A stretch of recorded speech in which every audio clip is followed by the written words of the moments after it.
नया कुछ नहीं पढ़ना है, जो एग्जिस्टिंग आपने पढ़ा है उसको सॉलिडिफाई करना है। That is the thumb rule for this 15 days. And अब इन 15 दिनों को 5-5 दिन में ब्रेक करते हैं एंड एज़ पर कि क्या स्ट्रैटेजी होनी चाहिए। द फर्स्ट 5 डे जो पहले 5 दिन है ना, आप मानते चलो 15 अप्रैल से 20 अप्रैल तक it's a hardcore revision time.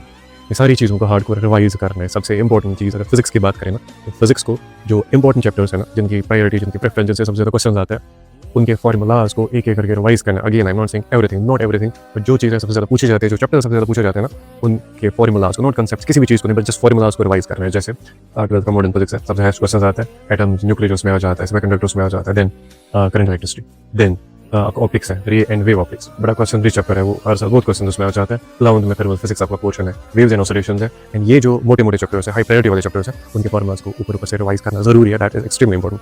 ठीक है, that's the first thing. Now chemistry की बात करें तो ऐसे ही फिजिकल केमिस्ट्री में जो भी इंपॉर्टेंट टॉप प्रायोरिटी के चैप्टर्स है ना, फॉर्मूलाज को रिवाइज करो, गो थ्रू द फॉर्मूलाज। आपका जैसे केमिकल बॉन्डिंग है, थर्मोडायनामिक्स है, इक्विलिब्रियम आपका है 12th में, केमिकल काइनेटिक्स, इलेक्ट्रोकेमिस्ट्री, जो मैंने लिस्ट दे रखा है, जो लिस्ट आपके सामने है, तो उनके फॉर्मूलाज को रिवाइज करो। ऑर्गेनिक में 3 चीज़ें याद रखनी है। एक तो आपका सबस्ट्रेट क्या होता है हर रिएक्शन का, ठीक है, जो एक्चुअली रिएक्ट करता है, एंड देन रिएजेंट, हर रिएक्शन का रिएजेंट याद रखना है, एंड देन द प्रोडक्ट याद रखना। सबस्ट्रेट, रिएजेंट, प्रोडक्ट, हर रिएक्शन का याद रखना है। जो भी इंपॉर्टेंट कॉन्सेप्ट्स हैं, ketones, carboxylic acids, alcohol, phenols, GOC, organic chemistry से इंपॉर्टेंट है ही क्या, ठीक है। एंड देन इनऑर्गेनिक में जो एनसीईआरटी पे आपने हाईलाइट कर रखे हैं, बिकॉज़ इनऑर्गेनिक एनसीईआरटी से पढ़ी जाती है, उनके पॉइंट्स जो हाईलाइट कर रखे हैं उनको रिवाइज करना है थोड़ा।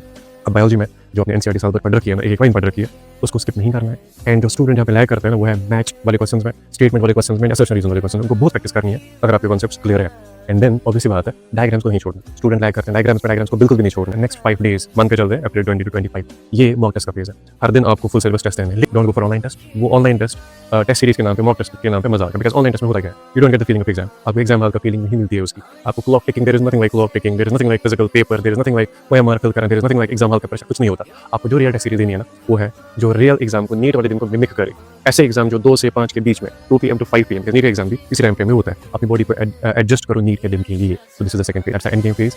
उसमें जो भी आपने फॉर्मूलाज रिवाइज करें, कॉन्सेप्ट्स रिवाइज करें ना, उनको पीवाईक्यूज पे टेस्ट करो। पिछले साल के प्रीवियस ईयर के जितने पेपर्स है ना, keep solving them again and again and again. Mistakes को एनालाइज करो, वहाँ से भी आप 10-20 कॉन्सेप्ट तो सीखोगे ही। So that is the thing to do. लेकिन सबसे इंपॉर्टेंट चीज़ है, अपनी नींद पूरी करो। अपना जो बायोलॉजिकल साइकिल है ना, मेलाटोनिन वाला साइकिल, जो बायोलॉजी के स्टूडेंट्स वो पूरा करो। 11 बजे 10-11 बजे के बीच सो जाओ, एंड सुबह 4-5-6 बजे उठ जाओ। That's the best phase, that's the best way अपने दिमाग को फ्रेश रखने का। एग्जाम से पहले लास्ट दिन है ना, 5 बजे तक सारा रिविजन, सारा सिस्टम खत्म करो। 5 बजे के बाद बात करो उन लोगों से जिनसे बात करके आप रिलैक्स फील करते हो। एग्जाम के दिन यू शुड बी